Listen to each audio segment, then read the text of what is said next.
Good day guys, and welcome po ulit dito sa ating YouTube channel. So for today's video mga kabonsai is ituturo ko sa inyo or isi-share ko sa inyo kung paano nga ba dayain yung edad ng ating bonsai materials, no? Lalong lalo na sa mga nag-uumpisa sa cuttings.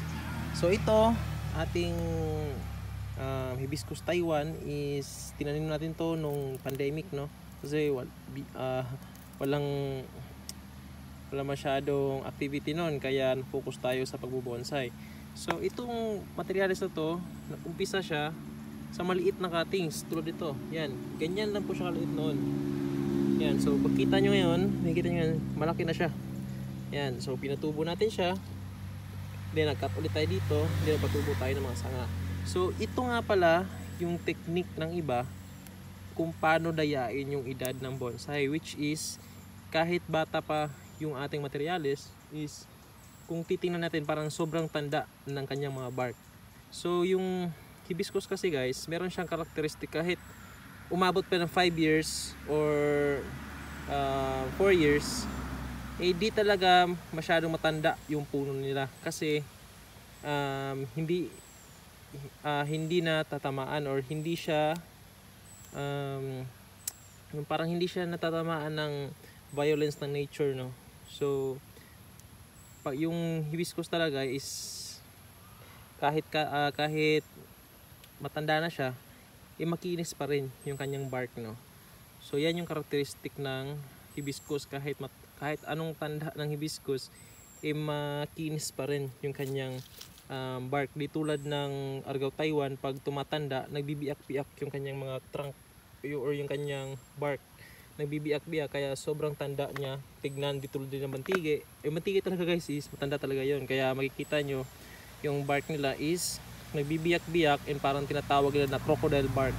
So yung hibiscus, hindi siya, kung papabayaan nyo lang, baby face pa rin yung kanyang katawan, no?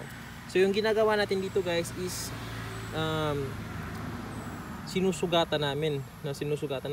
Isa rin itong technique na nalaman ko kang Winji Marquez. Siguro yun, nakakakilala ka ng Winji Marquez, isang artist din dito sa Mindanao, no?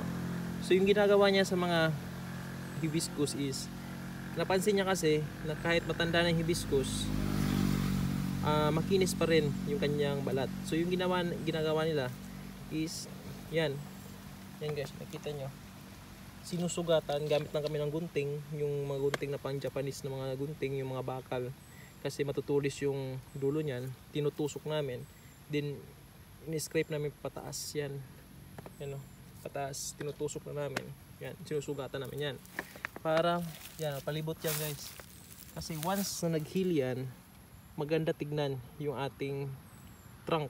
Matanda siyang tignan kasi nga pag nag-heal yan, magbibiyak-biyak yan pag nag-heal. Yan. So maganda siyang tignan as a bonsai material.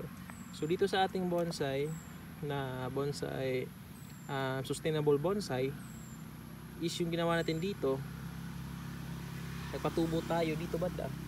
Dapat nga talaga sana guys, yung pag nagpropagate kayo ng hibiscus Taiwan is isabay nyo yung pag-training ng ugat. Pero dito sa case ko kasi, yan, hindi ko na-train yung ugat. Dapat pinutol ko to, yung malalaking yan, then i-split ko para sana magkaroon tayo ng magandang base. Pero hindi ko nagawa, no, kasi nga ngayon ko lang natutunan yung pag-train din ng mga ugat. So siguro next time gagawa ko ng 10 bonsai material na cuttings ng ng hibiscus, no, ganito ka payat yan.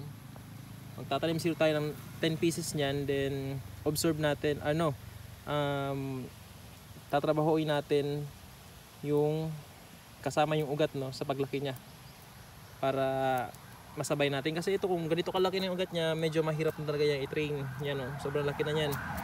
Dapat kasi pag nag-propagate tayo ng hibiscus Taiwan, every 6 months inaalsa natin yan, ina-uproot natin, tapos ina-observe natin yung mga ugat, din in-spread natin yan, in-spread para sabay siya sa paglaki ng trunk. Is pagka establish rin ng kanyang mga ugat, no, yung parang may paa siya na nakabuka lahat ng kanyang mga ugat no.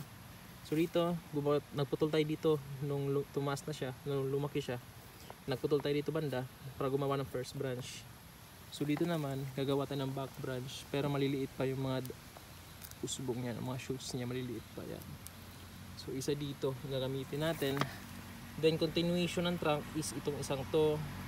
Then second branch, continuation ng apex. So makikita nyo, nung nagputol tayo dito, is meron siyang tapering guys, no? Meron siyang tapering, yan. Kita dito, tapered siya. So magpuputol tayo dito banda. Papalaki natin to, 1/2 size kung saan siya tumubo. Tulad nyo, makita nyo, saan siya tumubo dito sa main trunk, 1/2 size. Yan. So may tumubo ulit dito na continuation, 1/2 size ulit dito.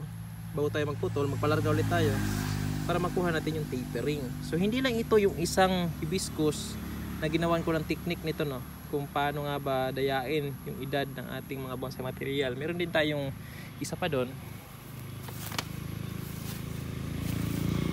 Yan. Isang to. So, malapad yung base nito. Yan. Ano. So sinugatan din natin yan lahat para pag nag-heal siya, mabibiyak-biyak yung kanyang trunk and maganda yung kanyang appearance, no. Matandang puno talaga tignan. So dito gumagawa pa ako dito guys ng first branch kasi na iwanan na tayo ng second branch, no. Yan, no. Back branch guys, ito. Naiwanan na tayo, no. So dapat lumaki pa to. Yan.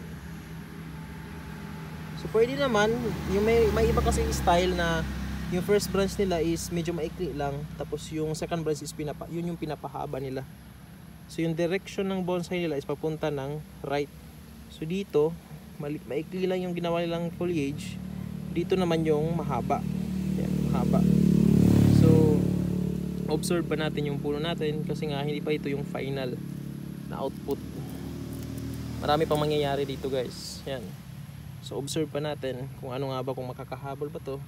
So pwede naman to, adjust na lang tayo dito. Dito na lang yung papahabain natin. So depende lang talaga guys kung saan, no? Yan. So gumagawa pa tayo dito ng apex. Actually gumagawa pa akong apex dito. Yan. Sobrang tigas. So yung advice ko lang sa inyo pag nagbubonsai kayo ng hibiscus, huwag nyong papabayaan guys, no, na lumaki. Kasi pag lumaki yan, hirap na yung i-bend. Tulad dito, hirap na itong i-bend. You know, hirap na yung i-bend. Nag double wiring na ako dito. Dapat ganito sana yung pagkaka-bend niya, pero makikita nyo, hirap ko na siyang i-bend. Yan. Sobrang tigas na niya. So dapat huwag nyong papabayaan. Yan. So meron pa akong isa dito guys, no? Ito yung pinaka the best ko talaga na ginawa, no? Ito guys, yan. So laki ng base niyan. Ano, base yan guys. Dapat ang base niyan from here to here. You know, dapat ang base niyan. And sumo style, parang sumo, no. Yan, makikita nyo, nagpatubo ko dito, pinutol ko, and merong sanga dito, pinalaki ko. Then continuation ulit, kinuha ko yung 1/2 size ng main trunk, ito putol ulit. Then gumawa tayo dito ng isang sanga. Then continuation ng apex, kukunin ulit natin yung 1/2 size nito kung saan siya tumubo. Yan, ganda ng base niyan guys. So i-upload ko to, not now, kasi nga may ginagawa pa tayo, no? Mas malakas kasi yung tubo pag nasa ground yung hibiscus natin, kasi may ginagawa pa ako dito mga primary branches, like yung first branch, the back branch, the second branch, and yung continuation ng apex or yung continuation ng trunk. Yan. So hindi ko pa siya pwedeng putulin kasi nga may project pa tayong ginagawa. Actually nabali nga guys, pero no worries yan, basta hibiscus madaling mag-heal yan pag nabali. Makunat din yung hibiscus guys kahit putulin nyo yan. Katulad dito, for example ito, pag pinutol nyan, makunat yan, di agad yan puputol, may balat pa na maiiwan. So pag binalik mo yan, yung balat na yan, maghihin yan ng usa. So hindi siya madaling mabali, not like bantige na pag nabali, totally agad putol agad yan. Yung hibiscus kasi iba, pag nabali yan, pag nabali yan, makunat guys, oh. Hindi agad yan dediretso yung pagkakaputol niya pag nabali. Mahirap yan putulin, ano, kahit paulit-ulit mo yan, di yan agad mapuputol. So yan yung kagandahan din ng hibiscus. So yan guys, tatlo yung hibiscus natin. So ito yung technique, yun pa rin kung paano patandain yung puno or paano dayain yung edad ng hibiscus or ng ating mga bonsai material. Kahit ano, kahit pwede nyo itong i-apply sa, sa mga balete, sa Argao Taiwan, pwede nyo itong i-apply sa mga softwood. Yan, pwede nyo i-apply yan. So ito, I'm looking forward for this guys, na talagang magandang materials talaga to. Ito talaga yung pinagtutunan ko ng pansin, itong materials ito. So yan, tatlo yan. Tatlo, actually apat, may isa pa rito. Tinusok ko lang, wait dito, tinusok ko lang yan dito. Linisin natin, sukal ng area. Yan, may isa tayong cascading dito guys, cascading na hibiscus. Hindi ko pa hina-harvest, hinahayaan ko lang na tumubo. Pag may humaba, pinuputol ko lang and hinahayaan niya na cascading. So ito na naman yung continuation ng trunk niya, I know, ng sanga, kasi ito yung lumaki. Yan, pinutol ko. Ito na naman continuation pa cascading. So yan, ito yung apex back branch. Yan, may back branch yan, back branch. Pang second branch sana, kaso may gulong dito. At magagawa ng second branch, pwede ito na lang. Yan, continuation ng apex. Yan. So yan guys, sana naintindihan nyo na kung paano nga ba dayain yung edad ng bonsai material kung nag-umpisa kayo sa cuttings. So yan. So maraming salamat sa panonood and God bless.